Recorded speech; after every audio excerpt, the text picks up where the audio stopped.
The alarm bells rang through the research station at exactly 3 in the morning.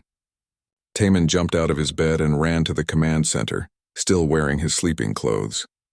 Other crew members were already there, looking at the big screen with worried faces. Commander Yuna stood at the front, her arms crossed. She looked tired and angry at the same time. Next to her was Vextar, the station's security chief. He was a tall alien with 4 arms and a hard shell covering his body. His species had survived for millions of years by knowing when to run from danger. "We lost another drone," Yuna said. Her voice was cold and professional, but Taman could hear the frustration underneath. "That's the 5th one this month." On the screen, static filled the space where video should have been. The last image showed a massive cave entrance, dark and surrounded by bones. Lots and lots of bones. Some were as big as the station's shuttle. Suho, Taman's friend and fellow researcher, stood next to him. "The Crimson Maw," he whispered. "They sent another drone there?" Taman leaned forward, his eyes bright with curiosity. "What is that place?" Vextar made a clicking sound with his mandibles. In his species, it meant fear. That is the Devourer's cradle. A death trap. Every creature with sense stays far away from it.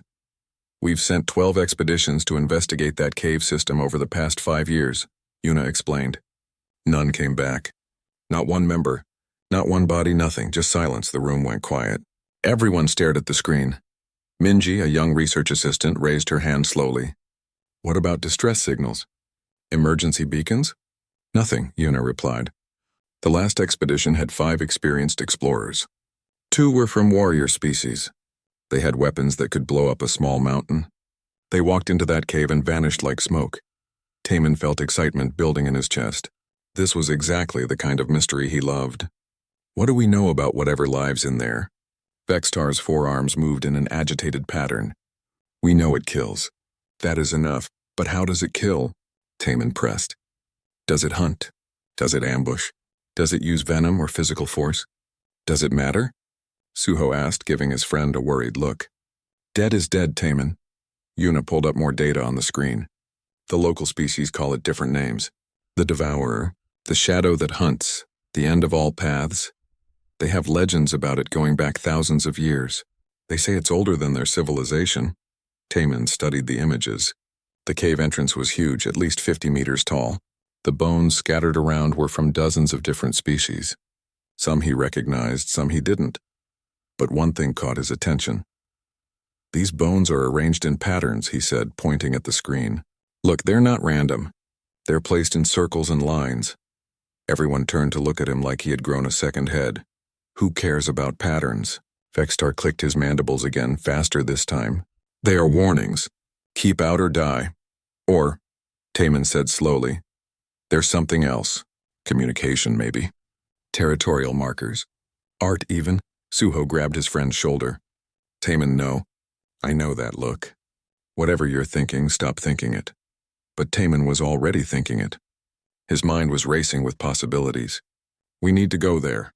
Study it properly. Not with weapons and soldiers, but with proper scientific equipment." The room exploded with noise. Everyone started talking at once. Vextar made loud clicking sounds that meant absolute refusal in his language. 2 other alien crew members actually backed away from Taman like he was dangerous. "Absolutely not," Yuna said firmly. "I won't authorize a suicide mission." "It's not suicide if we're careful," Taman argued. "Think about it. Every expedition went in prepared for a fight. Maybe that's the problem. Maybe this creature, whatever it is just defending itself. Defending itself by killing everyone who comes near?" Suho shook his head. "That's still killing, my friend." Minji looked at Taman with wide eyes. She was young and still learning, but she trusted him. "You really think we could communicate with it?" "I don't know," Taman admitted. "But I think we should try. We're scientists. Our job is to understand things, not run from them." Vextar stepped forward, all 4 arms pointing at Taman. "Your species has no survival instinct. This is why you do such crazy things. My ancestors learned to fear dangerous places. It kept us alive. And my ancestors learned to be curious about dangerous places," Taman replied with a smile. "It helped us survive too. Just differently." Yuna held up her hand for silence. "This discussion is over. The Crimson Maw is off limits." "That's a direct order. Taman, I'm putting a note in your file. You are not to go near that planet's surface without my explicit permission. Taemin opened his mouth to argue, but Suho pulled him back. Come on, let's get some coffee. In the station's cafeteria, Taemin sat staring at his tablet. He had pulled up every piece of information about the Crimson Maw. There wasn't much. Mostly reports of missing people and scared locals. You're not actually thinking about disobeying a direct order, are you? Suho asked, though he already knew the answer. I'm thinking about science, Taemin replied. Look at this, Suho. The energy readings from that cave are incredible. There's electromagnetic interference, unusual radiation patterns, and thermal signatures that don't match any known creature. That sounds even more dangerous, or more interesting. Taemin zoomed in on a graph. These patterns repeat. They're regular. That suggests intelligence, not just animal behavior. Minji sat down with them, carrying 3 cups of coffee. I've been thinking about what you said, about the bones being arranged in patterns. You should stop thinking about it, Suho warned, before you get pulled into his crazy ideas. But Minji ignored him. I ran an analysis on the satellite images. The patterns change over time. New arrangements appear every few months. It's definitely deliberate. Taemin's eyes lit up. See, this is exactly what I'm talking about. There's intelligence there. We just need to approach it correctly. Or we could approach it by staying very far away, Suho suggested. That's also a valid scientific approach.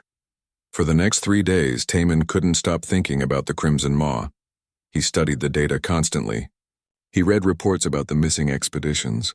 He analyzed the bone patterns until his eyes hurt. Suho watched his friend with growing concern. You're obsessed. I'm dedicated, Taemin corrected. There's a fine line between dedication and obsession. You crossed it 2 days ago. On the 4th day, Taemin made his decision. He found Minji in the lab working on protein samples. I need your help with something. She looked up at him. I'm not helping you sneak down to that planet. I haven't even asked yet. You don't need to. I can see it on your face. She put down her work. Taemin, I respect you. You're brilliant, but this is insane. Maybe, he admitted. But think about what we could learn. What if this creature isn't a monster? What if it's just misunderstood? We could change everything we know about predator species. Or we could die. Life is risky, Taemin said with a shrug. But some risks are worth taking. Minji stared at him for a long moment. Then she sighed deeply. I'm not helping you go down there, but I won't stop you either. And if you do something stupid, which you will, I'll make sure there's a record of it, for science. That night, Taemin lay in his bed staring at the ceiling. Tomorrow, he would take a shuttle. He would go to the Crimson Maw. He would find out what everyone was so afraid of. Suho's voice came through his door. I know you're awake, and I know what you're planning.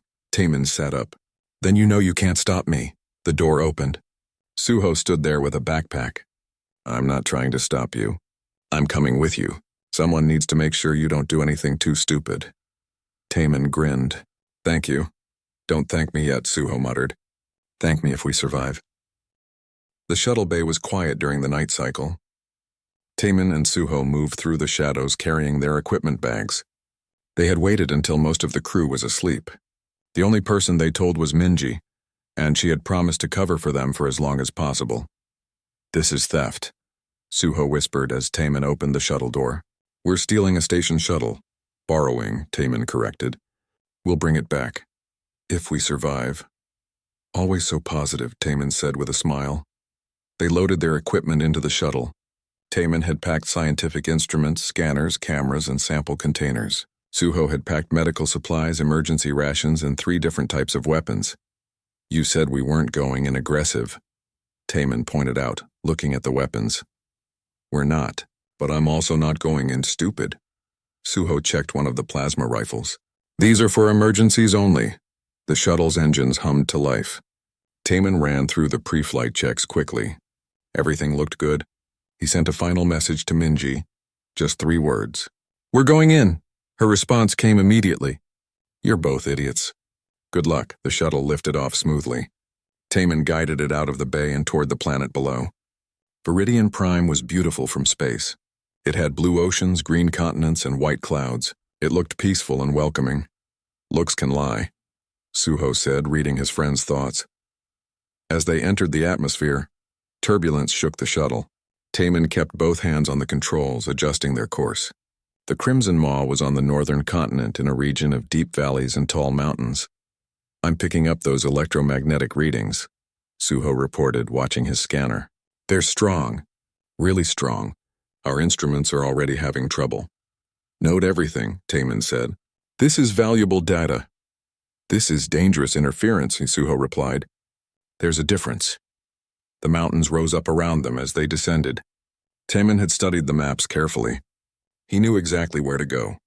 The Crimson Maw was in the deepest valley, surrounded by cliffs on all sides. There was only one way in, a narrow canyon that led to the cave entrance. As they flew lower, Suho pointed at the ground. Bones everywhere. He wasn't exaggerating. The valley floor was covered with skeletal remains. Creatures of all sizes had died here. Some bones were ancient, bleached white by sun and time. Others were newer, still having pieces of dried flesh attached. "This is a kill zone," Suho said quietly. "Whatever lives here has been hunting for a very long time." Taman didn't argue. The evidence was clear, but he noticed something else too. "Look at how they're arranged. Those patterns I saw in the satellite images. They're even clearer from up close. The bones formed circles, spirals, and lines. Some arrangements were simple. Others were complex, almost like mathematical equations written in death. Art made from victims," Suho muttered. "That's even more disturbing." "Or messages," Taman suggested. Communication attempts that no one understood. The canyon ahead narrowed. Taman had to fly carefully to avoid the rocky walls on either side. The electromagnetic interference got stronger. His instruments flickered and jumped. The radio filled with static. "We're losing communication with the station," Suho reported. "Should we turn back?" "Not yet," Taman said. "We knew this would happen." The cave entrance appeared in front of them.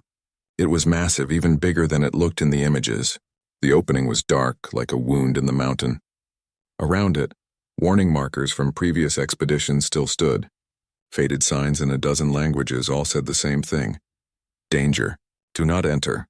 Taman landed the shuttle on a flat area near the entrance. He chose a spot where the bones were less thick. As the engines powered down, silence fell over them. Deep, heavy silence that felt wrong somehow. "Last chance to change your mind," Suho said. Taman unbuckled his safety harness.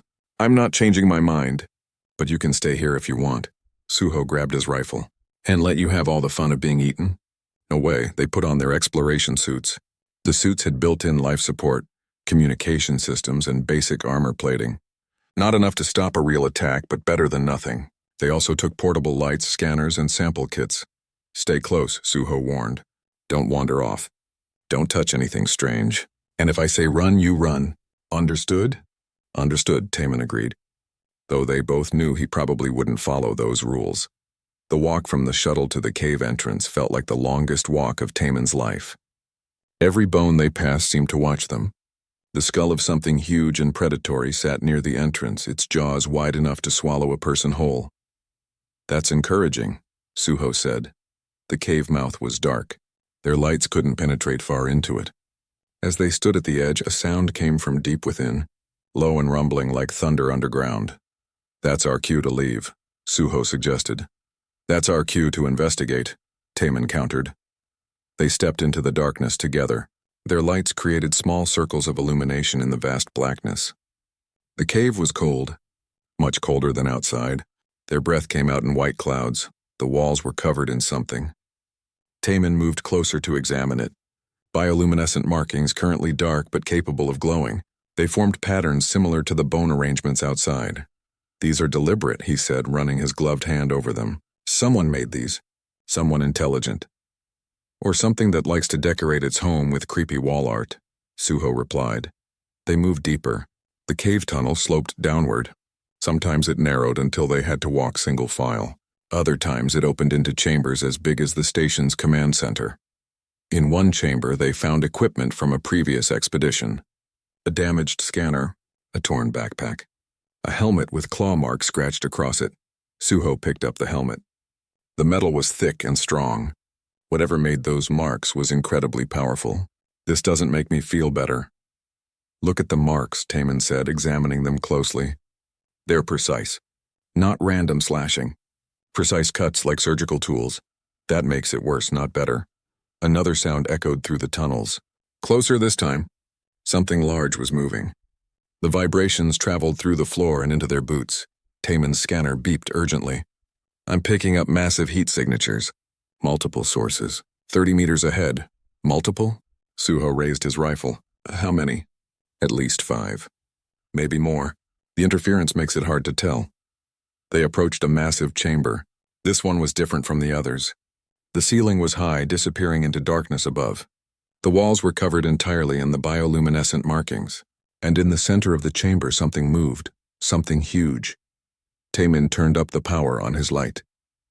The beam reached out into the darkness and reflected off scales, massive scales that shimmered with an oily rainbow effect. The creature they belonged to was enormous, bigger than the shuttle, bigger than anything Taman had ever seen alive. 6 legs, each as thick as tree trunks. A body covered in armored plates, a long tail that ended in crystalline spikes, and a head massive and crowned with more crystal formations that turned slowly to look at them. Eyes. So many eyes. They covered the creature's head in clusters, each one reflecting their lights back at them. The eyes were intelligent, aware, calculating. Oh no, Suho whispered. Oh no, no, no. The creature made a sound. Not a roar. Not a growl. Something between a whale song and a vibration too deep to hear properly. The chamber shook with it. Back away slowly, Suho said, his voice tight with fear. Very, very slowly, but Taman wasn't moving. He was watching the creature, studying it, the way it held its body, the angle of its head, the positioning of its legs. It's not attacking, he said quietly. Not yet, Suho corrected. Give it time. More movement in the darkness. Other creatures emerged from the shadows, smaller than the first one but still massive. They moved to stand behind the largest one. Protective. Defensive. A family, Taman breathed. It's a family group. A family of things that can kill us. Suho pulled at his friend's arm. Please, Taman, let's go. The largest creature took a step forward. The ground shook. Suho raised his rifle, his hands shaking. Taman gently pushed the rifle barrel down. Don't, he said. Watch its body language. It's defensive, not aggressive. There's a difference. The difference is we're not dead yet, Suho replied. Taman did something that Suho would later describe as the craziest thing he had ever witnessed. He took off his helmet. The air in the cave was cold and smelled strange but breathable. What are you doing? Suho hissed. Showing trust, Taman said. He took a slow step forward, his hands open and empty. Hey there, big guy. We're not here to hurt you. The creature's many eyes focused on him. Its massive head tilted slightly, like a dog trying to understand a strange sound. Taman took another step. Then another. Suho watched in horror as his friend walked toward certain death. But the death never came. The creature remained still, watching this small, strange being approach without fear. You're either the bravest person alive, Suho whispered, or the dumbest. Maybe both. Taman's heart pounded in his chest, but he kept walking forward. Each step brought him closer to the massive creature. Its eyes tracked his movement with focused intensity. Behind it, the smaller creatures watched with equal attention. The whole family was studying him. Nice and easy, Taman said softly, more to calm himself than to communicate with the creature. I'm just a curious scientist. Not a threat. Definitely not a threat. Suho stood frozen near the chamber entrance, his rifle pointed at the ground. His friend was now 5 meters from the creature. Then 4, then 3. At this distance, the thing could kill Taman with a single snap of its jaws. Those jaws were lined with teeth as long as Taman's forearm. The creature lowered its massive head. It brought its face down to Taman's level. This close, Taman could see details he had missed before. The scales weren't just armor. They were covered in tiny patterns like fingerprints. Each crystal spike on its body pulsed with a faint internal light. And those eyes, so many eyes, held something he recognized. Intelligence. Clear, unmistakable intelligence. You understand, don't you? Taman whispered. You know I'm different from the others who came here. The creature's nostrils flared. It was smelling him, analyzing him with senses humans didn't have. Taman remained still, letting it gather whatever information it needed. His scientific mind was racing, noting everything, even as his survival instincts screamed at him to run. Then the creature did something unexpected. It opened its mouth slightly and made a sound. Not the deep rumbling from before. This was different, softer, almost questioning. Taman slowly raised his hand. I'm going to touch you now. If that's not okay, please don't eat me. Suho made a strangled sound of protest from across the chamber. Taman's hand moved toward the creature's snout. Time seemed to slow down. His fingers got closer and closer to the scaled surface. He could feel heat radiating from the creature's body. He could smell something like ozone and earth mixed together. His hand made contact. The scales were warm and surprisingly smooth. The creature didn't move, didn't attack, didn't do anything except watch him with those intelligent eyes. Taman let out a breath he didn't know he was holding. Hello there, he said, a smile breaking across his face. Aren't you magnificent? He began to gently stroke the creature's snout, the same way he might pet a nervous dog. The creature's eyes half closed. Then something amazing happened. It started making a new sound, a deep rhythmic vibration that Taman felt more than heard. The whole chamber vibrated with it. It's purring, Taman said in wonder. Suho, it's purring. That's not possible, Suho called back, though he could hear it too. The creature slowly tilted its head, pressing more firmly into Taman's hand. It wanted more contact, more attention. Taman obliged, scratching gently under what might have been its chin. The purring sound grew louder. Then, to Suho's absolute shock, the massive creature began to roll onto its side. It moved slowly, carefully, making sure not to crush the tiny human standing next to it. Once on its side, it exposed its belly. The scales there were lighter in color and seemed softer. You want belly rubs? Taman laughed in disbelief. The most feared predator on this planet wants belly rubs? He placed both hands on the creature's belly and began to rub in slow circles. The purring intensified until loose rocks on the chamber floor started to bounce and dance. Movement from the shadows caught his attention. The other creatures, the smaller family members, were emerging fully into the light. There were 6 of them, ranging in size from as big as an elephant to as big as a bus. They approached slowly, curiously, watching what Taman was doing with their family member. One of them, about half the size of the first, approached Taman directly. It moved with the cautious curiosity of a young animal. A juvenile, Taman realized. This was a baby. Well, a baby that weighed several tons, but still a baby. Hey there, little one, Taman said, extending his hand. The juvenile sniffed his hand and then pressed its snout into his palm. It wanted attention too. Taman found himself petting 2 massive creatures at once, and he couldn't stop grinning. Suho, he called out. Come here, slowly, they're friendly. Friendly? Suho's voice cracked. Those things are the size of buildings. And they're friendly, come on. When will you get another chance like this? Suho took a shaky breath and started walking forward. Every instinct he had told him this was wrong. These creatures were apex predators. They had killed dozens of explorers. They were dangerous, but they were also letting Taman pet them like they were oversized puppies. As Suho got closer, the large creature raised its head to look at him. Suho froze, those eyes focused on him with laser intensity. Then the creature huffed, making Suho's hair blow back with the force of its breath. I think it's saying hello, Taman said. Try touching it.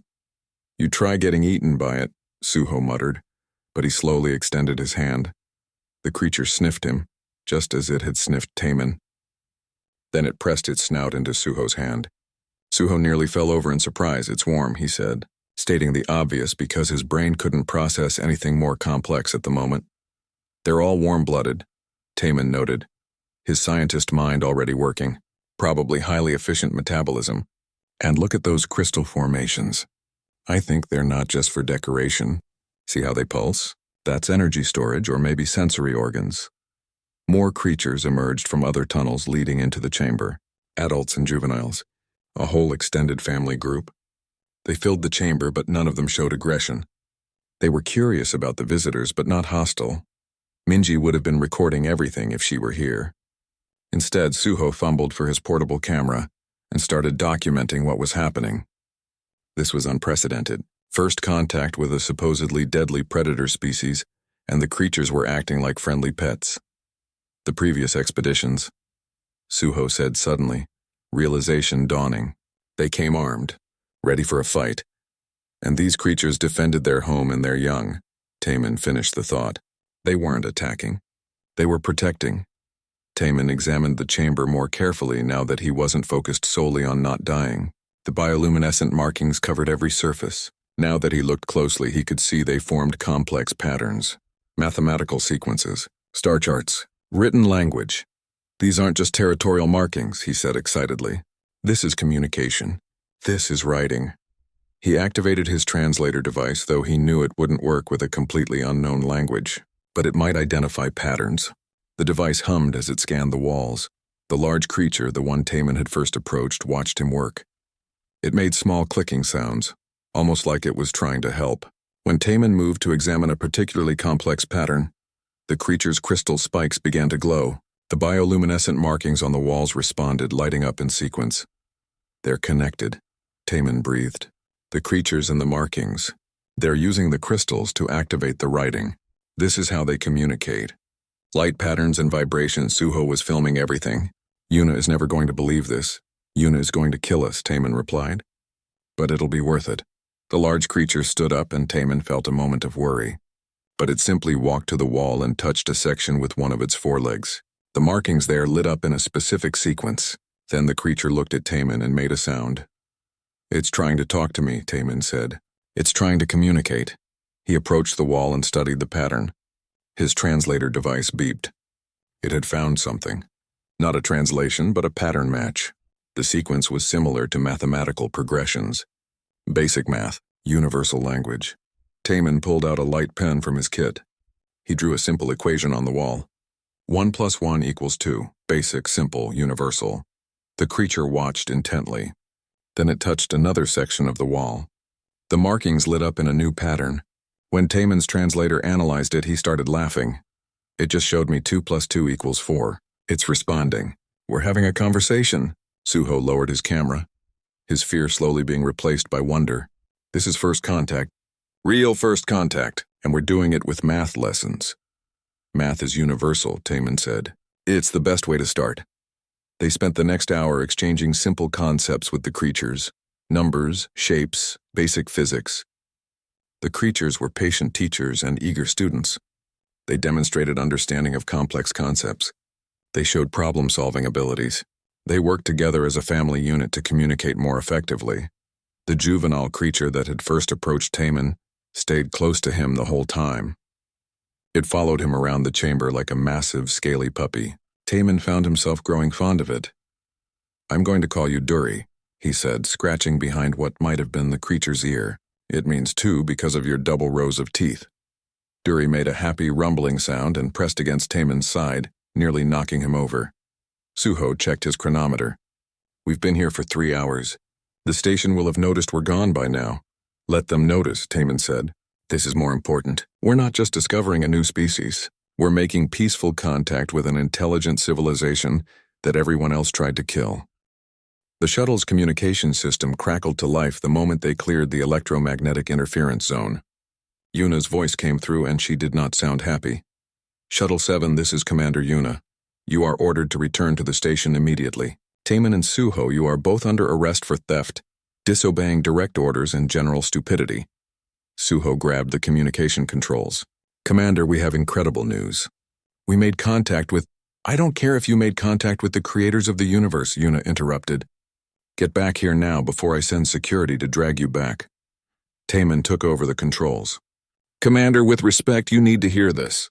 The creatures in the Crimson Maw are not mindless predators.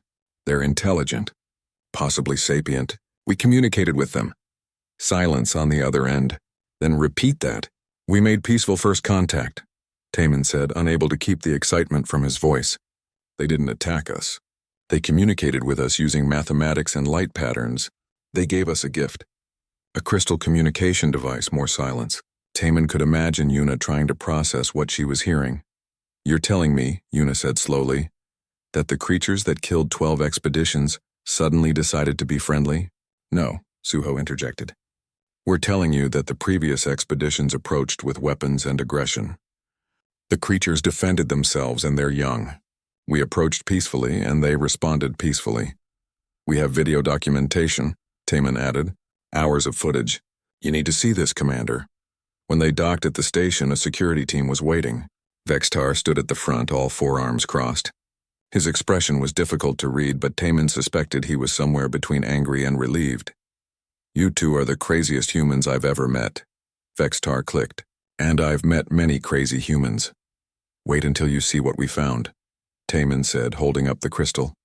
It pulsed with light, responding to his touch. Yuna was in the command center with what looked like the entire senior staff. Minji was there too, looking worried. When she saw Taman and Suho walk in alive, she nearly cried with relief. Show me, Yuna ordered, pointing to the main screen. Show me everything. Suho loaded the video files. The entire room watched in stunned silence as the footage played. The massive creatures approaching. Taman removing his helmet and walking forward. The creatures allowing contact. The purring. The belly rubs. The mathematical communication. The gift. When the video ended, nobody spoke for a long moment. Vextar broke the silence. This is impossible. Those creatures are apex predators, killers. Their parents, Taman corrected, protecting their families. Every expedition that went down there went armed and ready for a fight. The creatures saw them as threats and responded accordingly. But you went unarmed? One of the alien scientists asked. I went with scientific equipment, Taman said, and an open mind. That made all the difference. Yuna studied the crystal Taman had placed on the conference table. You said this is a communication device. Watch, Taman said. He held his hand near it and the crystal responded, lighting up with patterns. They use these to activate the bioluminescent markings in their caves. It's how they write and communicate over distances. Minji leaned forward eagerly. Can we decode their language? With time and study, yes, Taman replied. They were patient with us. They want to communicate. They've probably wanted to communicate for a long time, but everyone who approached them came as enemies. Suho pulled up more data. I analyzed the energy readings from the cave. The electromagnetic interference isn't natural. The crystals generated. It's a defense mechanism. They created to discourage visitors. Smart, Vextar admitted grudgingly. If they can control electromagnetic fields, they could disable most modern weapons and equipment. But they didn't use it against us, Taman pointed out. We were vulnerable the entire time we were down there. They could have killed us easily. They chose not to. Yuna sat back in her chair thinking, this changes everything. If these creatures are truly intelligent, we need to establish proper diplomatic protocols. We need to approach this correctly. We need to give them a name, Minji suggested. We can't keep calling them those creatures. Taman thought for a moment. The locals call them the Devourers, but that's not fair. They're not Devourers. They're guardians, protectors. And they have those beautiful crystal formations on their backs and heads. How about Gembaks? Gembaks, Suho repeated. I like it. It's descriptive and respectful. Over the next 3 days, Taman and Suho wrote detailed reports. They analyzed their video footage frame by frame. They studied the crystal and its properties. Minji helped them organize their findings into a comprehensive presentation. The galactic scientific community went crazy when the reports were released. Messages flooded in from hundreds of worlds. Everyone wanted to know more about the Gembaks. How had humans succeeded where so many others had failed? Not everyone was happy about the discovery. Some military groups were angry that their expeditions had failed. Some political leaders questioned whether the Gembaks were truly peaceful or just clever. Old prejudices die hard. But the scientific evidence was overwhelming. The Gembaks demonstrated intelligence, communication skills, and social organization. They had technology, albeit different from what most species used. They had art, mathematics, and cultural practices. Taman spent hours studying the recordings, learning the patterns in the Gembaks' communication. With Minji's help, he started building a basic translation database. It was slow work, but progress was being made. Look at this, Minji said one evening, pointing to a pattern analysis on her screen. The bioluminescent markings in the cave aren't random. They tell a story, a history. Taman leaned over to look. She was right. The patterns formed a timeline. What kind of history? Their history, Minji said excitedly. The Gembaks have been on this planet for thousands of years. But they weren't always isolated. Look here. These symbols represent other species. The Gembaks had contact with other intelligent life long ago. What happened? Suho asked, joining them. Minji traced the pattern with her finger. War, violence. The other species attacked them. The Gembaks retreated to the caves for safety. They've been hiding ever since. Taman felt a wave of sadness. They're not aggressive predators. They're refugees. They're hiding from us. Until you showed them that not all visitors come to hurt them, Suho said quietly. The revelation changed the entire narrative. The Gembaks weren't mysterious killers. They were a traumatized civilization, protecting themselves from repeated violence. Every armed expedition confirmed their worst fears. Every weapon pointed at them proved they were right to hide. Yuna called a meeting with the senior staff and the Galactic Council representatives. Taemin presented their findings, including Minji's discovery about the Gembaks' history. "We need to make this right," Taemin concluded his presentation. "The Gembaks have been victims, not villains. We need to approach them properly. With respect, with peace," Vextar spoke up. "How do we do that? My people have legends about the Devourers going back centuries. Fear is deeply rooted. We start by changing the story," Taemin said. "We share the truth. We show that peaceful contact is possible, and we let the Gembaks tell their own story." "You want to go back down there," Yuna said. It wasn't a question. "With your permission this time," Taemin replied with a slight smile, "and with proper support. We should establish a research outpost near the Crimson Maw, a peaceful presence. Show the Gembaks that we want to be friends, not enemies." The council representatives debated for hours. Some were supportive, others were skeptical, but eventually a consensus was reached. The evidence was too strong to ignore. The Gembaks deserved a chance at peaceful coexistence. Permission was granted to establish a research outpost. Taemin, Suho, and Minji would lead the project. Other scientists, carefully selected for their open-mindedness and peaceful intentions, would join them. But first they needed to return to the Crimson Maw. They needed to ask the Gembaks if they wanted this contact. Consent was crucial. The second trip down to the planet was very different from the first. This time they had official approval. They had proper equipment, and they had 3 other scientists with them, all nervous but excited. As they approached the cave entrance, Taemin held the crystal they had been given. He hoped it would serve as a sign of friendship, a reminder of their previous peaceful meeting. They didn't have to wait long.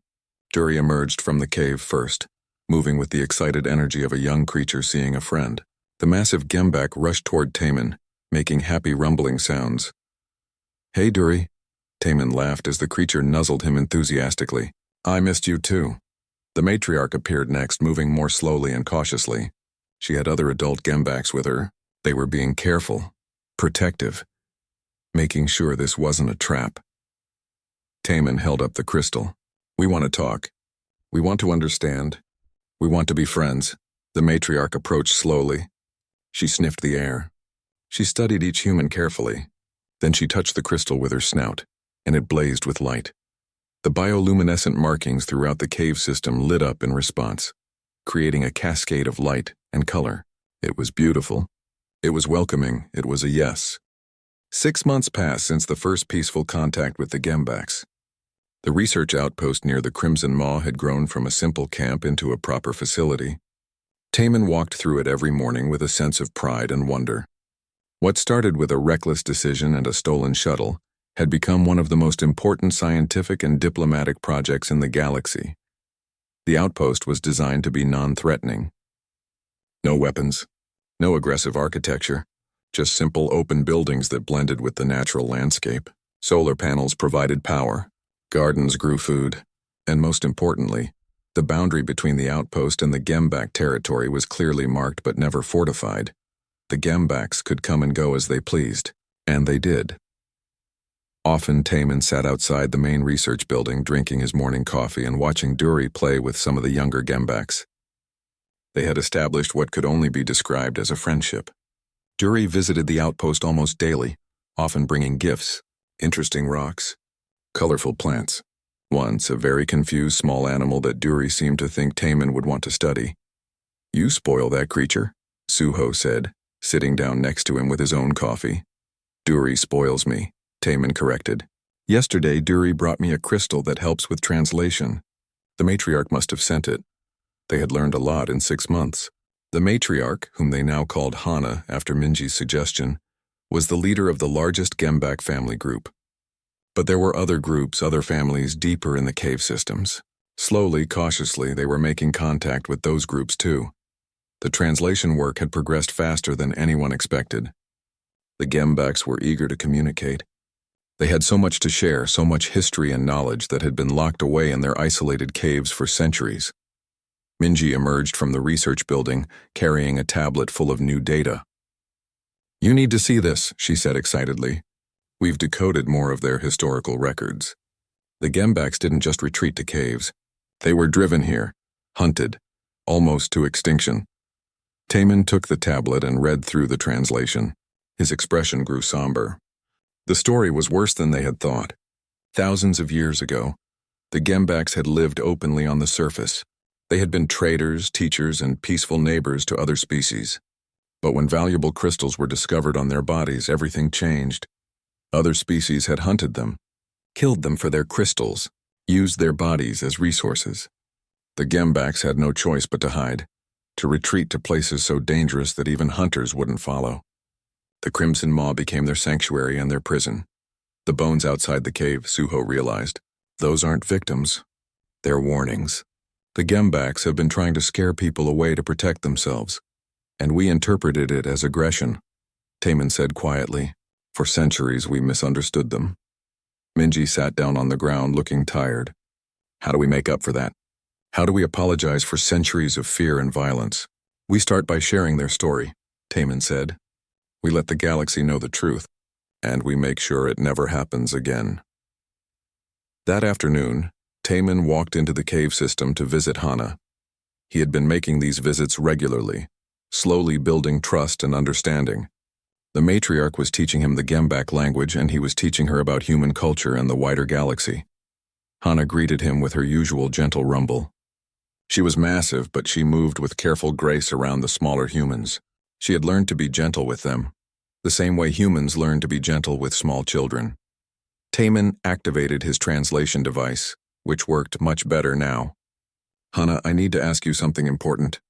We've learned about your history, about what happened to your people." Hana's crystal spikes dimmed slightly. Sadness. The Gembaks expressed emotion through their bioluminescence. It was one of the first things the researchers had learned. "We want to share your story with the galaxy," Taman continued. "But only if you agree. Only if you want the truth to be known." Hana was quiet for a long moment. Then she moved to the cave wall and activated the bioluminescent markings. They told a story. Her story. The story of her species. Through the translation device, Taman could now understand some of it. Hana's ancestors had been artists and mathematicians. They had traveled between worlds, sharing knowledge. They had believed in peace and cooperation. Then came the hunting, the killing, the fear. We hid. Hana communicated through light and sound. We protected our young. We survived, but we lost so much. Our culture, our freedom, our trust. "But you trusted me," Taman said softly. Hana's crystals brightened. Affirmation. "You came with no weapons. With curiosity instead of fear. You reminded us that not all beings are hunters. Some are friends. The galaxy needs to know that," Taman said. "They need to know what was lost. What can still be found again." Hana touched Taman gently with her massive snout. "Then tell them. Tell them our story. Tell them we are ready to emerge from hiding. If the galaxy is ready to accept us." The announcement was made 3 weeks later. Taman stood before representatives from hundreds of worlds, broadcast across the galaxy. He told the Gembak story. He showed the evidence of their intelligence, their culture, their history. He explained how fear and misunderstanding had led to centuries of isolation and pain, and he showed the video of his first contact with Hana. The moment when a human approached the galaxy's most feared predator and offered friendship. Instead of violence, the response was immediate and overwhelming. Some species apologized for their ancestors' actions. Some expressed shame for spreading fear instead of understanding. And so many wanted to visit Viridian Prime, wanted to meet the Gembaks, wanted to make their own peaceful connections. But Taman and the research team were careful. They controlled access to the Gembaks. Only peaceful visitors, only those who respected the Gembaks' boundaries and consent. No hunters, no opportunists, no one who saw the Gembaks as resources instead of people. Yuna was promoted to oversee the entire project. She moved to the surface outpost permanently, leaving the space station under new management. She had been skeptical at first, but after meeting Hana herself, She became one of the Gembak's strongest advocates. "I was wrong about you," she told Taman one evening as they watched the sunset over the valley. "When you stole that shuttle and disobeyed my orders, I thought you were reckless and stupid." "I was reckless and stupid," Taman admitted with a smile. "But you were also right," Yuna continued. "Sometimes the rules need to be broken. Sometimes taking a risk is the only way to find the truth." More Gembak family groups emerged from the deeper cave systems. Each first contact was handled carefully, peacefully. Some groups were more cautious than others. Some had deeper trauma from ancient hunts. But slowly, with patience and respect, connections were made. Duri grew larger over the months. Young Gembaks matured quickly. But Duri's personality remained playful and curious. The young Gembak became something of an ambassador, helping other Gembaks overcome their fear of humans and other species. Human researchers arrived to study different aspects of Gembak society. Anthropologists, linguists, artists, engineers, each brought their own perspective and expertise. And the Gembaks taught them, shared their mathematics, their art, their understanding of the planet's ecology. The Gembak's crystal technology was revolutionary. They could store information in crystal matrices, communicate across vast distances using crystal networks, generate energy from crystal formations, all without the industrial pollution and environmental damage that most technological species caused. "They're not less advanced than us," Minji explained in one of her research papers. "They're differently advanced. They develop technology in harmony with their environment instead of in opposition to it." 1 year after first contact, the first formal diplomatic agreement was signed. The Gembaks were officially recognized as a sovereign intelligence species. Their territory was protected by galactic law, and they were offered membership in the Galactic Council. Hana represented her people at the council meeting. It was the first time a Gembak had left Viridian Prime in thousands of years. Timin accompanied her as her official liaison and translator, though her understanding of common galactic languages had improved dramatically. When Hana entered the council chambers, there was a moment of tension. She was enormous. Her crystal spikes glowed with power. She looked every bit the apex predator that legends had described.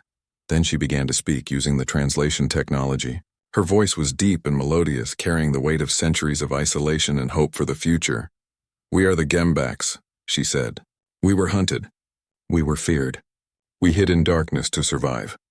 But one human looked past the fear. One human offered friendship, and that changed everything. We are ready to emerge from the shadows. We are ready to share our knowledge. We are ready to be part of the galaxy again. If the galaxy is ready for us." The council chambers erupted in applause. Species that had feared the Gembaks for generations now welcomed them. Old prejudices began to crumble. Vextar, who attended as the station's representative, approached Taman after the meeting. "I never thought I would see this day. The Devourers welcomed as equals." "They were never Devourers," Taman said. "They were always people. We just needed to see it."